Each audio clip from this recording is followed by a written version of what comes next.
One thing this war has made clear to Israel and the whole world is that Iran is the mastermind behind the war in Israel, hell-bent on our destruction.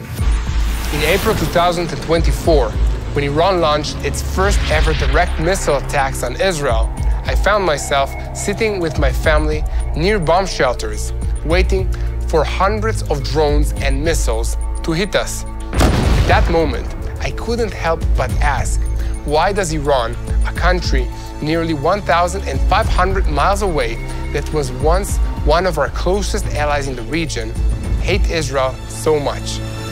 I'm Yair Pinto, and this is My State, a program about current events, my belief in God, and my journey in the Holy Land.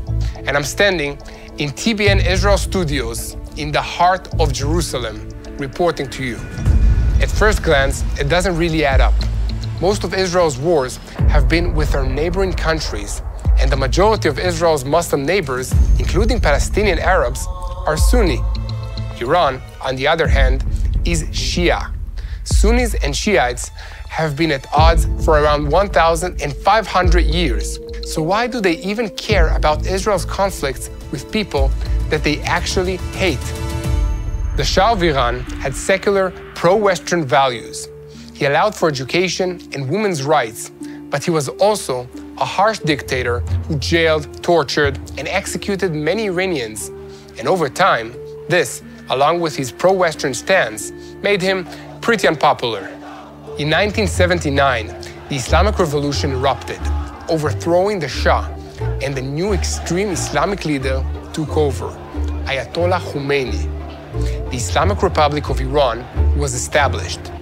The Ayatollah soon made it clear that the West was out, and the goal of the Sharia law throughout the Islamic world, and ultimately the entire world, was in. The Ayatollah openly said, "We will export our revolution to the entire world."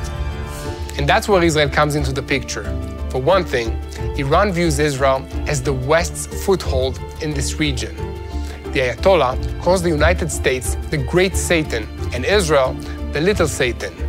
For Iran to rid the region of westernization and expand westward, they believe that Israel must be destroyed first.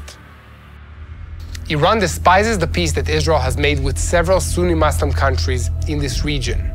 These alliances threaten Iran's grips on the Middle East. Countries like Saudi Arabia and the Gulf states are now open to more moderate ideals and value trade collaborations with the West and with Israel. Yet, they too are tired of being bullied by Iran and its brutal extremist militants, causing chaos and controlling the region. Understanding and fearing the shift of power in the Middle East, Iran began uniting Muslims across the region and beyond as a common enemy of Israel, using the Palestinian conflict as a rallying point. They built a powerful anti-Israel machine, arming a network of terrorist proxies in countries surrounding Israel, all bent on our destruction. As Iran continues to spread its dangerous ideology, manufacturing and arming more proxies and inching closer to a nuclear power, we cannot underestimate the threat that they pose to Israel and the entire world. I'm meeting with Beni Sabti, a researcher in the Iran program at the Institute for National Security Studies, to discuss the Iranian threat and how best we can tackle it.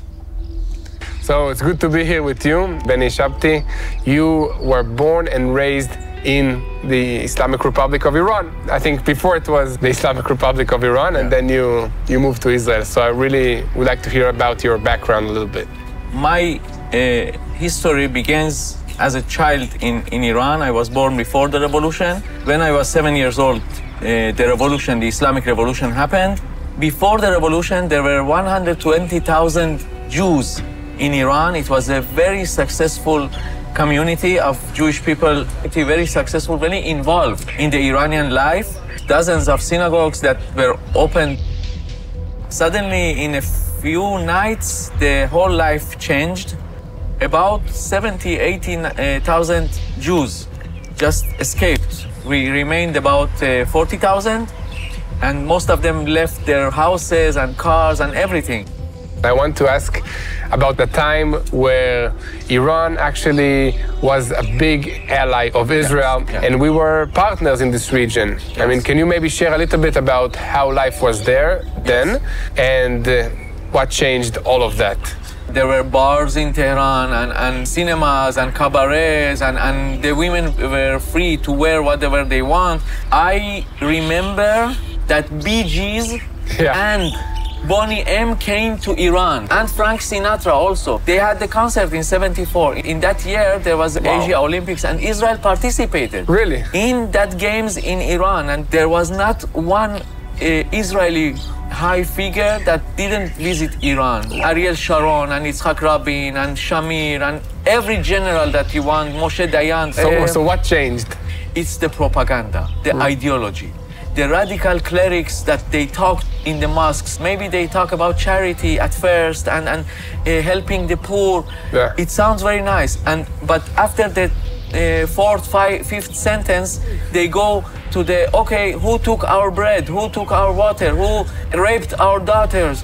And it's Israel and it's US and the Western ideology and liberal ideology.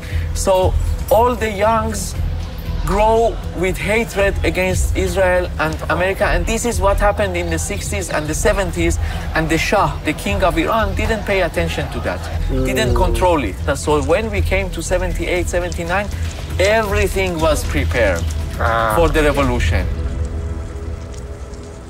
Propaganda and radical ideology are the base. We have to bring out these things from the root, just like what happened with October 7th in Hamas. Hamas kindergartens that they teach the children to slaughter a puppet that has a Star of David on it. In Gaza. In Gaza. And now we have 20 years old, 24 years old terrorists who came to Israel in October 7 and they killed us and raped us and everything that happened. The West has to wake up. The radical revolution can happen in New York, in Los Angeles, if they don't control it, in Paris, in London. Liberal people are kind of naive. In these difficult times, supporting Israel's artisans and small businesses is more crucial than ever. That's why we're proud to partner with Artzabox. Each subscription brings the best of the Holy Land right to your door, while directly supporting the farmers, craftsmen, and families of Israel. Imagine tasting the flavors of Jerusalem or displaying handmade crafts from the hills of Galilee.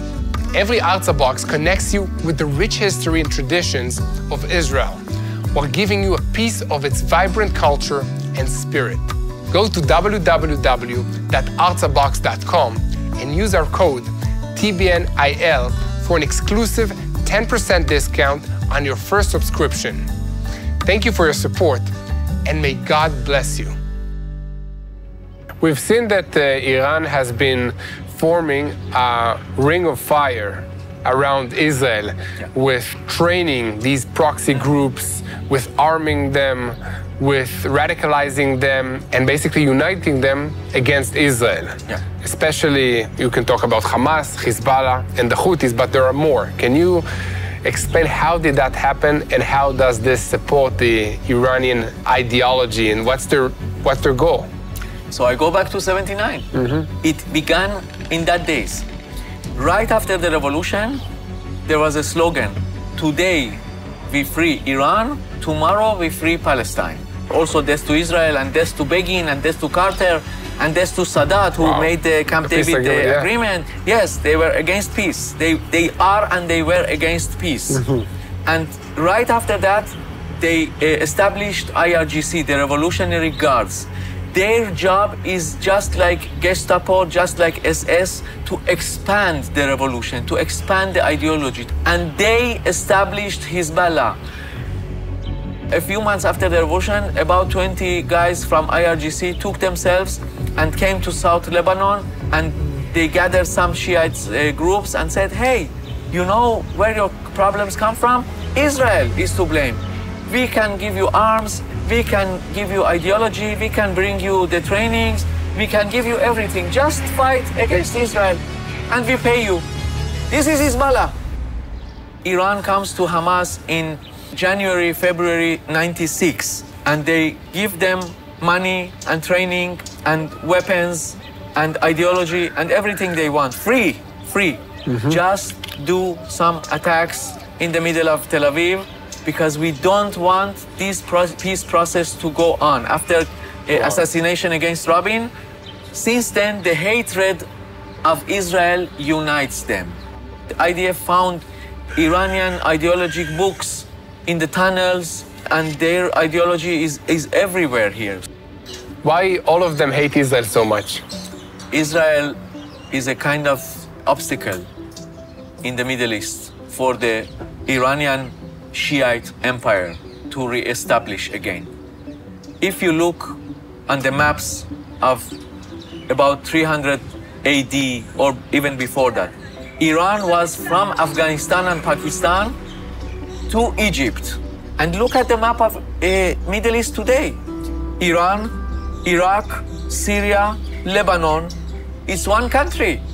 The empire, the evil empire is here. I don't have any problem with that ancient empire because they were good to the Jews, but it's not the same. The money of oil, selling oil, it serves only terror and the nuclear program. Iranian people are sitting in dark. They have 7-8 hours of lack of electricity.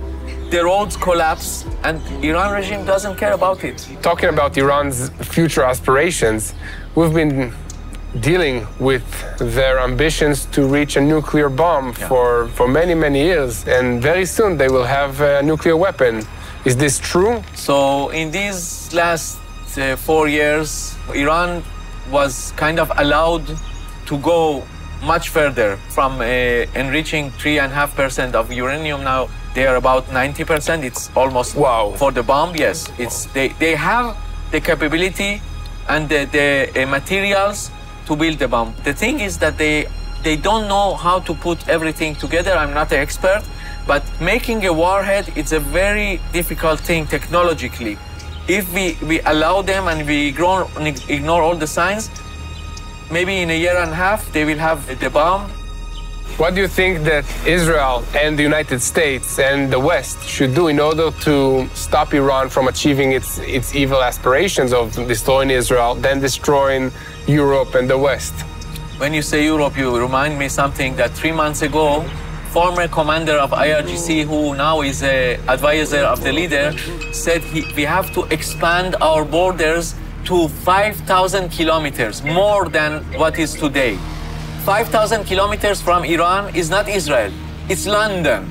Oh, wow. So I suggest the whole West to be very careful. We have also to talk with words to support Iranian people, that 80% of them didn't come to vote in the elections, and they support Israel, and they love US, and they love the West because they know that there is a good life in these Western countries, and to support Israel because Israel is the first front of the West. If US supports Israel and the West supports Israel, it's actually supporting their houses. Yeah, it always starts with the Jewish people, and then it goes to the Christian and to the rest of the world. Exactly. Thank you so much for sharing. Thank you. It was a pleasure. Definitely. Knowledge is power, even when it's hard to face. Iran is a real global threat that no one who values their freedom, their way of life, or their principles should ignore. Beyond that, the people of Iran themselves are tired of suffering under the Ayatollah's brutal regime. Many Iranians actually support Israel and long for the fall of the oppressive Islamic Republic of Iran.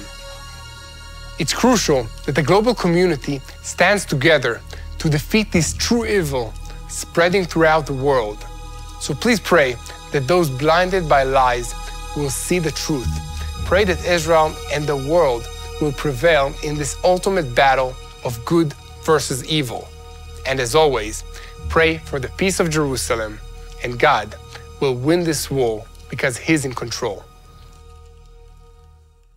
Hello, this is Mati here in Jerusalem with TBN Israel. This is Yair Pinto from TBN Israel here in Jerusalem. TBN Israel is keeping viewers informed with Israel-focused news, culture, and what God is doing in this land. Support TBN Israel today online at tbn.org/Israel. Thank you.